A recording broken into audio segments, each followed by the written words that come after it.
You are guilty, Mr. Swift. Killing Theodore Gilden was a testing challenge. You succeeded. What makes you think I'm somehow involved in Gilden's death?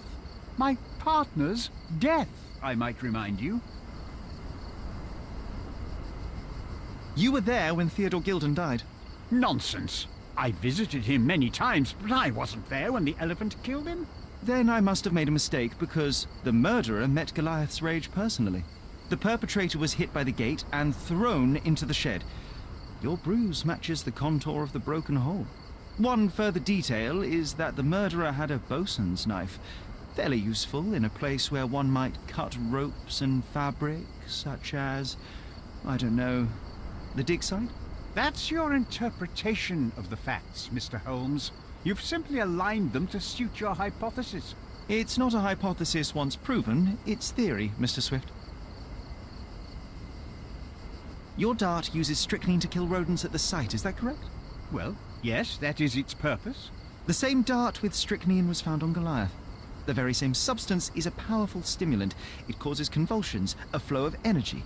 You shot Goliath. The elephant became extremely energetic, agitated, and so terrified that it killed its owner. For a man of your age, it was easier to hit a larger grey target than a small man. You said it yourself. Goliath killed Theodore, and your strychnine speculations are absurd. Only athletes use it as a stimulant, not elephants. True, but one dart of strychnine would not be enough to kill the elephant, and you knew it. Let me tell you a story. A man spends almost 5 years of his life locating an artifact. He puts every ounce of energy and money into his research. The same man even goes so far as to sign a contract with a ruthless man, a businessman. It was a risk, but the reward would be worth it.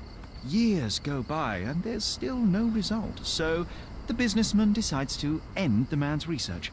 He spits on the research, he promises to bury the site under an eccentric project. All of this is just his whim. Theodore Gilden could do anything he wanted with this place, and you were anxious about the fate of your research. You wished to protect it. You tried to tame Gilden's eccentricity, but you killed him instead. Theodore wasn't trying to sabotage my career. We had a disagreement, but it wasn't as dire as you describe it. He wasn't a pleasure to talk to, but killing him? Nonsense. Theodore Gilden was a ruthless man. A slave of his own impulses. He hurt everyone around him, including his own daughter and pet. So you had to kill him. You considered every possibility, and the most feasible was to get rid of the biggest bully on the island. You felt neither pride nor pleasure, and you won't repeat your crime thanks to your non-impulsive nature. I do not believe you should be in prison. I knew you'd come to your senses. It was never mine. But you should abandon your research and flee. That is your punishment. But, young man, I'm begging you. My hands were already on the tomb. I can't. Of course you can, otherwise your next exhibition will be inside a cold cell. This is an extremely difficult situation.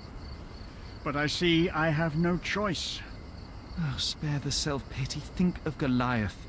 It is innocent, but it will be executed as the authorities need a guilty party. Leave Cordona.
Is it over? Is it finally dead? Goliath has been executed, yes. A barbaric and crude event that your ears shouldn't hear about. Rather a remarkable achievement of justice. Just what I was expecting. Punitive and inevitable. It can't be undone, so why talk about it? Well, you can't undo the past either. But you yourself keep holding on to that. Speaking of which, I have prepared some of my father's belongings. I am more than happy to give them to you as a reward. Goodbye, Mr. Holmes. That's more than enough, thank you, and farewell, Miss Gilden.